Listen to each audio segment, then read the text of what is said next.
Chapter 41. The doctor was an old man, a very nice, kind-looking old man when I got him up.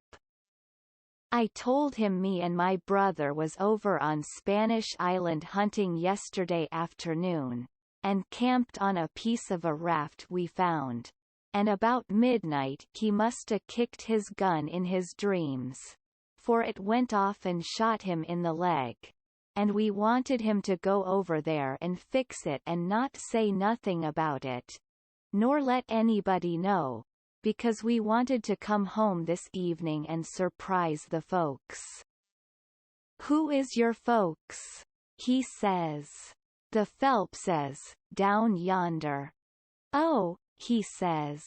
And after a minute, he says, "How'd you say he got shot?" "He had a dream," I says, "and it shot him." "Singular dream," he says. So he lit up his lantern, and got his saddlebags, and we started. But when he sees the canoe he didn't like the look of her, said she was big enough for one, but didn't look pretty safe for two. I says, "Oh, you needn't be afeard, sir, she carried the three of us easy enough." "What three?" "Why, me and Sid, and the guns, that's what I mean."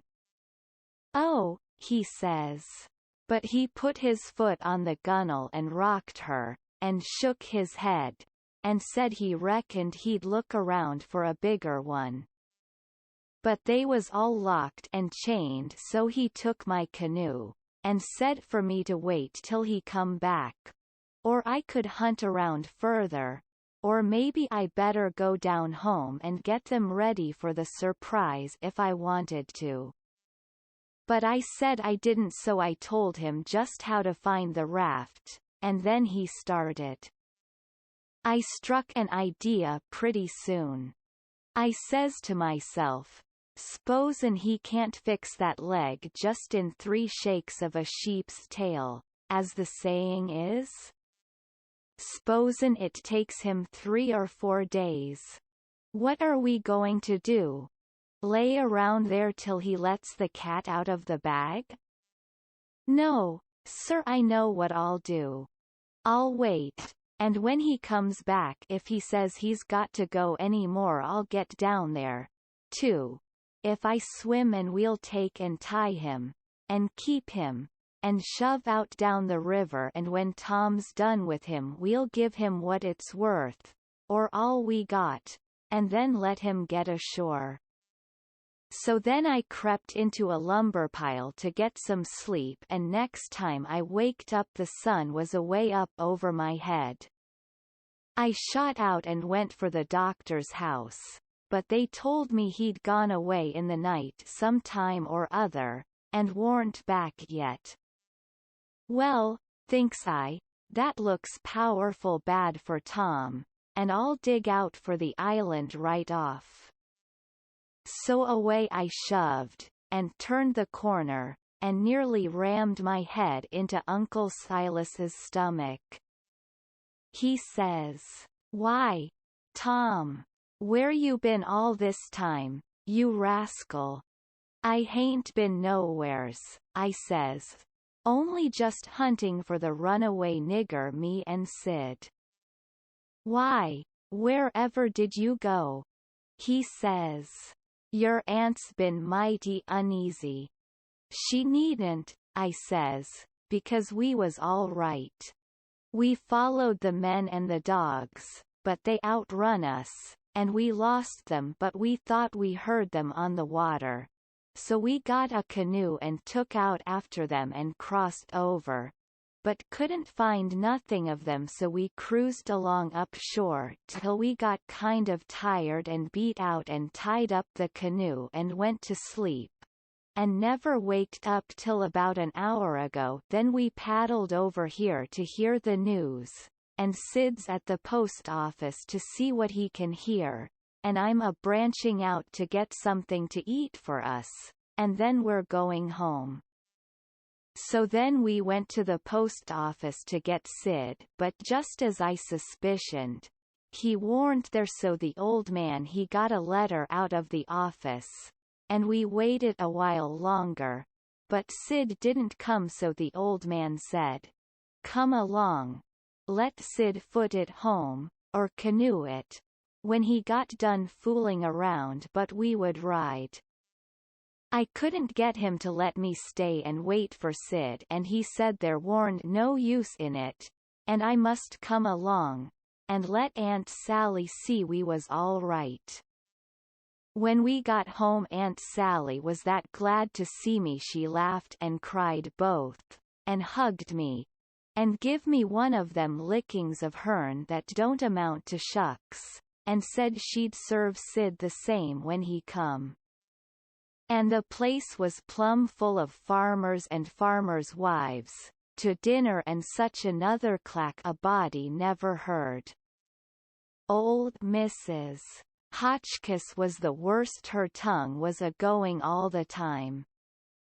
She says, "Well, Sister Phelps, I've ransacked that air cabin over, and I believe the nigger was crazy." I says to Sister Damrell, "Didn't I, Sister Damrell?" "See, he's crazy. See, them's the very words I said." "You all hearn me, he's crazy. See, everything shows it. See. Look at that air grindstone. See, want to tell me any creature, tease in his right mind, S.A. goin' to scrabble all them crazy things onto a grindstone, see? Here in sich a person busted his heart, in here so pegged along for 37 year, in all that natural son o' Louis somebody, in sich everlastin' rubbage. He's plumb crazy. See, it's what I says in the fust place. It's what I says in the middle, and it's what I says last. In all the time the nigger's crazy crazy, Nebuchadnezzar, see. An' look at that air ladder made outen rags, Sister Hotchkiss," says old Mrs. Damrell. "What in the name o' goodness could he ever want of?" The very words I was a-sayin' no longer ago thin this minute to Sister Utterback. In she'll tell you so herself. Shish she. Look at that air rag ladder. Shish she. In see. Yes. Look at it. See, what could he a-wanted of it? See. Shish she. Sister Hotchkiss. Shish she. But how in the nation they ever get that grindstone in there, anyway? In who dug that air hole? In who? My very words, Brer Penrod. I was a-sayin' pass that air sasser o' molasses, won't ye? I was a-sayin' to Sister Dunlap, just this minute. How did they get that grindstone in there, see? Without help, mind you, 'thout help. That's WHER 'tis. Don't tell me. See, there was help. See, and there was a plenty help, too. See, there's been a dozen a helpin' that nigger. And I lay I'd skin every last nigger on this place, but I'd find out who done it. See, and moreover, see. A dozen, says you. 40 couldn't a done everything that's been done. Look at them case knife saws and things. How tedious they've been made. Look at that bed leg sawed off with a week's work for 6 men. Look at that nigger made outen straw on the bed, and look at. You may well say it, Brer Hightower. It's just as I was a-sayin' to Brer Phelps, his own self. Say, what do you think of it, Sister Hotchkiss? Say. Think o' what, Brer Phelps, see? Think o' that bed leg sawed off that away, say? Think of it, see? I lay it never sawed itself off. See somebody sawed it. See that's my opinion. Take it or leave it. It mayn't be no count. See, but sich as 'tis. It's my opinion. See, in if anybody kin start a better one. See, let him do it. See, that's all. I says to Sister Dunlap, see. Why, dog my cats, they must a been a house full o' niggers in there every night for 4 weeks to a done all that work, Sister Phelps. Look at that shirt, every last inch of it kivered over with secret African written done with blood. Must a been a raft UVM at it right along. All the time, a'most. Why, I'd give $2 to have it read to me.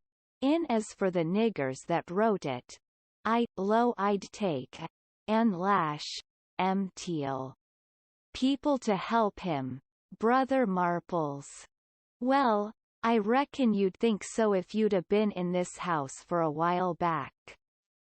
Why, they've stole everything they could lay their hands on and we a watching all the time, mind you. They stole that shirt right off o' the line. And as for that sheet they made the rag ladder out of, there ain't no telling how many times they didn't steal that, and flour, and candles, and candlesticks, and spoons, and the old warming pan, and most 1,000 things that I disremember now, and my new calico dress, and me and Silas and my Sid and Tom on the constant watch day and night, as I was a-telling you, and not a one of us could catch hide nor hair nor sight nor sound of them, and here at the last minute, lo and behold you, they slides right in under our noses and fools us. And not only fools us but the Injun Territory robbers too, and actually gets away with that nigger safe and sound, and that with 16 men and 22 dogs right on their very heels at that very time. I tell you, it just bangs anything I ever heard of. Why, spirits couldn't a done better and been no smarter. And I reckon they must have been spirits because, you know our dogs, and there ain't no better. Well, them dogs never even got on the track of once. You explain that to me if you can. Any of you. Well, it does beat. Laws alive, I never. So help me, I wouldn't a be house thieves as well as. Goodness gracious sakes, I'd a been afeard to live in sich a. 'Fraid to live. Why, I was that scared I dasn't hardly go to bed, or get up, or lay down, or set down, Sister Ridgway. Why, they'd steal the very why. Goodness sakes. You can guess what kind of a fluster I was in by the time midnight come last night. I hope to gracious if I warn't afraid they'd steal some o' the family. I was just to that pass I didn't have no reasoning faculties no more. It looks foolish enough now, in the daytime, but I says to myself, there's my 2 poor boys asleep, way upstairs in that lonesome room, and I declare to goodness I was that uneasy, I crept up there and locked 'em in. I did. And anybody would. Because, you know, when you get scared that way, and it keeps running on, and getting worse and worse all the time, and your wits gets to addling, and you get to doing all sorts o' wild things, and by you think to yourself, "S'posen I was a boy, and was away up there, and the door ain't locked, and she stopped, looking kind of wondering, and then she turned her head around slow, and when her eye lit on me I got up and took a walk. Says I to myself, I can explain better how we come to not be in that room this morning if I go out to one side and study over it a little. So I done it.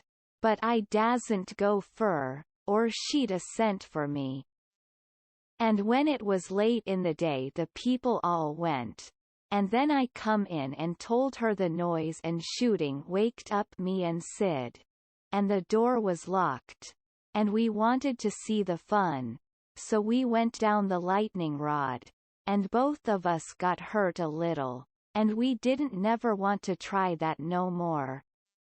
And then I went on and told her all what I told Uncle Silas before, and then she said she'd forgive us, and maybe it was all right enough anyway, and about what a body might expect o' boys, for all boys was a pretty harum-scarum lot as fur as she could see, and so, as long as no harm hadn't come of it, she judged she better put in her time being grateful we was alive and well and she had us still, 'stead of fretting over what was past and done.